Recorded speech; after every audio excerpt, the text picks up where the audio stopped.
Hello बच्चों, स्वागत है आप सभी का एक बार फिर से मेकेटीजी के यूट्यूब चैनल पर, जहां मैं आप लोगों के लिए बच्चों लेकर आया हूं एक बहुत ही important, prestigious, one of the best job exam के बारे में इंफॉर्मेशन।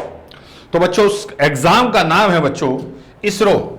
ठीक है, ऑर्गेनाइजेशन है बच्चों इसरो। जी हां, इंडिया के सबसे ज्यादा प्रेस्टिजियस ये आपके ऑर्गेनाइजेशन है और आपको पता है कि इसमें काम करना बहुत सारे इंजीनियर्स का वो है सपना। और इसका एग्जाम है बच्चों VSSC, ठीक है, 2025। ठीक है, फॉर्म आप भर चुके होंगे, मुझे पूरी उम्मीद है आप लोग प्रिपरेशन स्टार्ट कर चुके होंगे। लेकिन प्रिपरेशन स्टार्ट करने से पहले इस वीडियो को जरूर देख लीजिएगा। ठीक है, उसका रीजन क्या है वो मैं आपको बताता हूं बच्चों। उसका रीजन है कि इसमें हम उन चीजों के बारे में डिस्कस करेंगे जो प्रिपरेशन के दौरान गलतियां आप लोग करते हैं। ठीक है, तो सबसे पहली मिस्टेक की अगर मैं बात करूं जो हम करते हैं बच्चों, हम इग्नोर कर देते हैं पूरी तरीके से। किसे बच्चों? सिलेबस को इग्नोर कर देते हैं बच्चों। सिलेबस को याद रखना, सिलेबस और एग्जाम पैटर्न याद रखना बच्चों। जब भी कोई एग्जाम देने जाओ तो सबसे पहले कम से कम 3 से 4 घंटे उसका सिलेबस आप पढ़िए ध्यान से, अपने नोट्स में या किसी बुक में या अलग से नोटबुक में उन टॉपिक्स को लिख लीजिए ताकि आपको याद रहे कि आपको कौन सा टॉपिक पढ़ना है। ठीक, आपको यह भी याद रखना है बच्चों, जो जो टॉपिक आप कंप्लीट करते जाते हैं उसकी लिस्ट में उस टॉपिक को कट आउट करते चलिए। और फिर रिवीजन के लिए ही ऐसा ही एक लिस्ट बनाइए और रिवीजन में भी इसी तरह कट आउट करके अपने टारगेट को सेट कीजिए। याद रखना, छोटा टारगेट सेट कीजिए, उसे अचीव करना आसान हो, क्योंकि जैसे जैसे छोटे छोटे टारगेट ये अचीव होते चले जाएंगे एक बड़ा सा टारगेट आपका अचीव हो जाएगा। तो अच्छे से समझ लीजिए व्हाट इज द सिलेबस। इसी तरीके से एग्जाम पैटर्न, इसके लिए आपको बच्चों प्रीवियस ईयर के जो क्वेश्चन पेपर होते हैं बच्चों वो आपको देखने पड़ेंगे कि किस तरीके के ये जो है बच्चों क्वेश्चन पूछती है ऑर्गेनाइजेशन, किस तरीके से क्या अप्रोच रहती है किसी टॉपिक के लिए। ये आपको बहुत ही इंपॉर्टेंटली करना ही करना है बच्चों, याद रखना। जब आप देखें कि PYQ में कुछ क्वेश्चन कुछ पर्टिकुलर टॉपिक से बार बार आ रहे हैं, उन टॉपिक को अपनी लिस्ट में हाईलाइट कर लीजिए। उन्हें 2 से 3 बार आपको पढ़ना है ताकि वहां से आने वाला कोई भी क्वेश्चन आपसे ना छूटे, पहली बात। दूसरी बात आपको याद रखना है बच्चों कि आपको थोड़ी बहुत प्रैक्टिकल नॉलेज भी लेते चलना है। याद रखना, ये इसरो का एग्जाम है और इसके लिए बच्चों प्रैक्टिकल नॉलेज होनी चाहिए। ठीक है, जो प्रैक्टिकल नॉलेज है, जैसे कि आपको पता है कि मैं आजकल शॉर्ट्स बना रहा हूं विद प्रैक्टिकल नॉलेज ताकि आप लोगों को समझने में मजा आए, आपके कॉन्सेप्ट भी क्लियर हो। इसी तरीके से आप लोगों को भी YouTube पर वीडियो देख देख कर चीजों को समझने की कोशिश करने की आखिर किसी प्रोसेस में होता क्या है।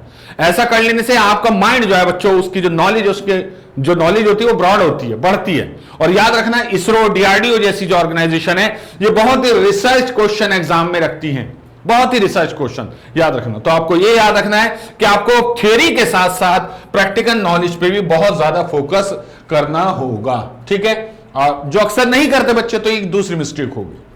तीसरी मिस्टेक क्या है बच्चों? तीसरी मिस्टेक है आपकी कि एप्टीट्यूड और रीजनिंग को कम इंपॉर्टेंस देना।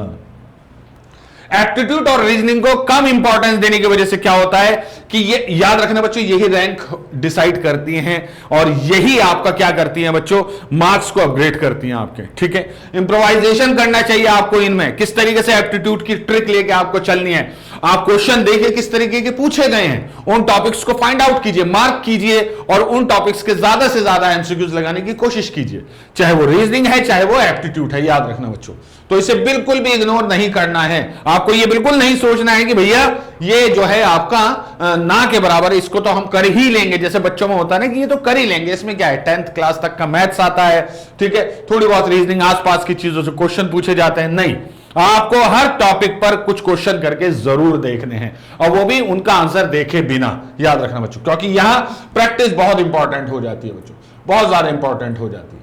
ठीक है, अच्छा, उसके बाद बच्चों इंटरव्यू और स्किल टेस्ट को स्किप कर देना, यह भी एक बहुत बड़ी कमी है बच्चों। याद रखना, आपको जो भी टॉपिक पढ़ना है वो ऐसे पढ़ना है कि आपको इंटरव्यू में बैठना है और आपको स्किल टेस्ट के लिए भी तैयार होना है बच्चों। याद रखना, स्किल टेस्ट आप इग्नोर नहीं कर सकते। आपको जो नॉलेज, जो टॉपिक आप पढ़ रहे हैं उसे अच्छे से डीपली समझने की कोशिश कीजिए कि आखिर इसमें क्या बताया गया, क्या क्या इसमें समझाया गया है बच्चों, याद रखना। ठीक है, पांचवी सबसे इंपॉर्टेंट चीज जो बच्चों आपको याद रखनी है वो है बच्चों आपका लैकिंग कॉन्फिडेंस, यानी कि आपके अंदर कॉन्फिडेंस की कमी हो जाना, लैकिंग कॉन्फिडेंस।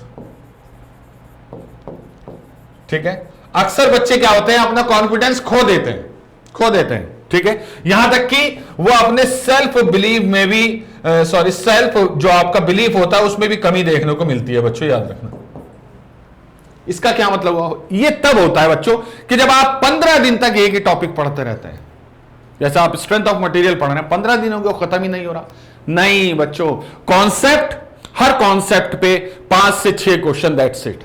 एसएफडी बीएमडी पढ़ा, 5 से 6 क्वेश्चन बस, प्रीवियस ईयर की प्रैक्टिस। ठीक है, इसी तरीके से आपने बेंडिंग इक्वेशन पढ़ी, 5 से 6 क्वेश्चन, दैट्स इट। आपको ये छोटे छोटे टारगेट बना के अपने अंदर का कॉन्फिडेंस को बूस्ट करना होता है। याद रखना, कॉन्फिडेंस तब बूस्ट होता है जब प्रीवियस ईयर क्वेश्चन के में से कम 70 to 80% क्वेश्चन आप करने लगते हैं। जब ऐसा होने लगता है बच्चों तो याद रखिएगा आपका सेल्फ कॉन्फिडेंस बहुत ऊपर चला जाएगा। प्रिपरेशन आपको बहुत ही अच्छे से करनी है, मेहनत से करनी है बच्चों, याद रखना। और PYQ को साथ साथ लेते हुए चलना है। ये आप स्टेप्स फॉलो कीजिए। इनमें जो गलतियां होती हैं अक्सर वो यही है बच्चों। ठीक है, और हम अक्सर यही कोशिश करते हैं कि हम सीधा क्या करते हैं, टॉपिक पढ़ते हैं उससे PYQ लगाना शुरू कर देते हैं। नहीं, आपको सब्जेक्ट याद रखना बच्चों, सब्जेक्ट आपको पढ़ना है, सब्जेक्ट।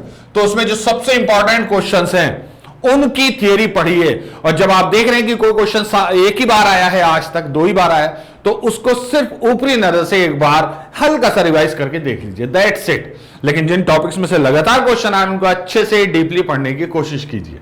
ठीक है, अब इस कॉन्फिडेंस को बनाने के लिए आपको करना क्या होगा बच्चों, आपको हमारी ऐप पर जाना होगा और ऐप पे जाने के बाद आपको मिलेगा हमारा ये सिलेबस से रिलेटेड पूरा कोर्स। जी हाँ, और इसकी जो प्राइस है वो 2000 रुपए है वैसे तो, लेकिन कूपन कोड MIE लगाएंगे 50% ऑफ पर 999 में आपको ये पड़ जाएगा। इसमें लगभग सारी ही चीजें लगभग डल चुकी हैं बच्चों, याद रखना। इसमें सारा कंटेंट डल चुका है। इससे रिलेटेड आपकी टेस्ट सीरीज भी बहुत अच्छे से तैयार हो जाएगी, जो आप देख सकते हैं, बाद में अटेम्प्ट कर सकते हैं।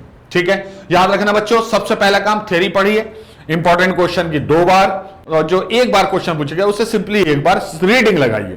उसके बाद रिलेटेड MCQs की प्रैक्टिस, प्रीवियस ईयर क्वेश्चन की प्रैक्टिस, उसके बाद टेस्ट सीरीज और रिवीजन आपको लगातार करते रहना। आपको ये नहीं सोचना है कि ये चीज मुझे याद हो गई, करते रहना है बच्चों। ठीक है, तो एक्चुअली होता क्या है, जब हम तैयारी करते हैं ना तो 80% स्टूडेंट्स अपने आप को धोखा देते हैं कि मैं डेली 4 घंटे पढ़ रहा हूं, लेकिन आपको भी पता है वो पढ़ाई नहीं होती। उन 4 घंटे में बच्चों आपके कम से कम वो जो आपने पढ़ा है वहां से कोई क्वेश्चन ना छूटे, इस तरीके की तैयारी होनी चाहिए। इसरो का एग्जाम है, बहुत ही प्रेस्टिजियस है, देश का गौरव है इसरो हमारे। तो इस गौरव में अगर आपको भी शामिल होना है तो आपको खूब मेहनत से पढ़ना पड़ेगा। मैथमेटिक्स एक ऐसा टॉपिक है बच्चों इसरो में जो कि आपसे पूछे जाएंगे, उससे कुछ क्वेश्चन, और उसकी क्लास फ्री यूट्यूब पर हो रही है बच्चों। तो आप लोग देख सकते हैं हमारे यूट्यूब चैनल पर, मैथमेटिक्स की सारी क्लासेस वो फ्री आपको प्रोवाइड कराई जाएंगी। ठीक है, तो सोचिए मत, आज ही कोर्स परचेज कीजिए बच्चों और पढ़ना स्टार्ट कर दीजिए। ठीक है, इसरो के मौके बहुत कम मिलते हैं। याद रखना, इसरो से जुड़ने के बाद आप देश के सबसे बेहतरीन इंस्टीट्यूशन से जुड़ जाते हैं, और इसके लिए आपको जरूरत पड़ेगी मैकेनिकल के सबसे बेहतरीन इंस्टीट्यूट की बच्चों, which is make it easy. चलिए मिलूंगा किसी और इंफॉर्मेशन के साथ, तब तक के लिए thank you very much and all the very best.